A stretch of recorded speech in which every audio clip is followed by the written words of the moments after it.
मैत्रिणींनो, मी कुमुद. आजच्या विषयावर बोलणार मी जे आहे तो विषय किती जणांना रुचेल पटेल माहिती नाही, पण बोलावंसं वाटलं म्हणून बोलते आहे. सध्या आपण बघतोय राम मंदिराचा घोटाळा, त्यानंतर आता रिसेंटली ऐकली सिद्धिविनायकचा घोटाळा. आपण सगळे देवांना प्रार्थना करतो आणि एक भक्तिभावाने पूर्ण श्रद्धेने आपण तिथे काहीतरी दान करत असतो. मग तो गणपती बाप्पा असो की राम मंदिर असो किंवा अजून इतर देवस्थान असो, आपल्या देवावर आपली खूप काही भक्ती असते. आपल्या काहींच्या इच्छा पूर्ण झालेल्या असतात म्हणून आपण त्यांना भक्तिभावाने आपल्या घासातला घास, म्हणजे अक्षरशः काहींची तर परिस्थितीही नसते तरी ते तिथे दानधर्म करतात. पण सध्याच्या न्यूज आपण ऐकतो आहे की सगळीकडे घोटाळे चालू आहेत. म्हणजे विचार करा, देव देखील आता सध्या सेफ नाही आहेत. म्हणजे आपण माणूस म्हणून तर नाहीच आहे या पृथ्वी तलावर सेफ, मुली झालो आणि इतर सगळेच. पण देवाचे पैसे देखील लोकांना कमी पडत आहेत. म्हणजे किती बेकार काळ चालू आहे. लोक कशाला, आपण म्हणतो देवाला घाबरायला हवं, पण असे काही विकृत आणि घाणेरडी लोक जी देवांना देखील घाबरत नाही आहे. आज आपण न्यूज इकडे काय झालं तिकडे काय झालं हे बघतो, पण आज देवळांमध्ये चोरी होती आहे, घोटाळे होत आहेत, भ्रष्टाचार होतो आहे.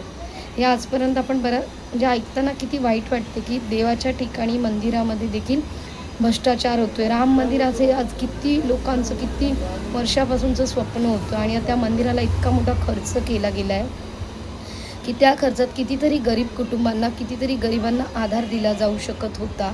पण ते पैसे तिकडे आपण हे करून का आता आपलं काय म्हणतात, धार्मिक आपली जी भावना आहे ती जपण्याचा आपण सगळे प्रयत्न करून त्या मंदिरासाठी इतकं केलं. सिद्धिविनायक मंदिर ही पण खूप मोठी ट्रस्ट आहे, हे खूप मोठं मंदिर आहे, पण लोक तिथे चोऱ्या आणि घोटाळे करायला घाबरत नाहीत. तर विचार करा, ह्या राजकारण्यांचं आज त्या न्यूजवर एक दुसऱ्यावर सगळे ब्लेम करतात की आम्ही तेव्हा सत्तेत नव्हतो, आम्ही आत्ता सत्तेत आलो आहे. मग त्यावेळेस का नाही जर कळालेलं तर, म्हणजे जर तर ह्याच्यावर त्याच्यावर खांद्यावर काय म्हणतात तलवारी ठेवून,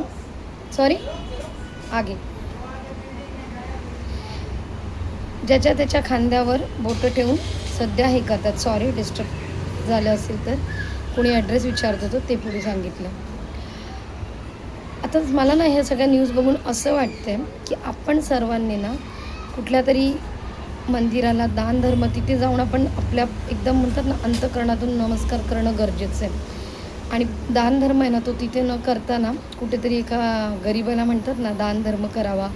असे किती वृद्धाश्रम आहेत की जिथे आपल्याला त्यांना पैशांची गरज आहे, तिथे जाऊन कोणाचं तरी भलं करावं. पण मी तरी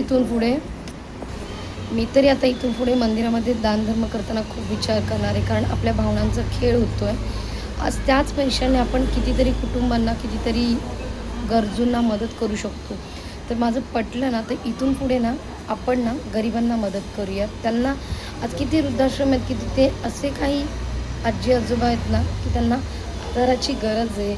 परत आपले अनाथाश्रम आहेत की ज्यांना आई बाबा नाही आहेत. अशी किती मुलं आहेत की खाण्या वाचून रस्त्यावर आपण बघतो काही वेळेला. तिकडे देव तर खरं लहान मुलांमध्ये असतो आणि देवाने कधीही सांगितलं की चांगले कर्म करा. देव म्हणत नाही की तुम्ही माझ्या तिजोरी या आणि ती भरा आणि मग ह्या भ्रष्टाचार आपणच कारणीभूत आहोत. हा भ्रष्टाचार वाढायला आज एवढं लाखो कोटीचं दान जाते देवळांमध्ये.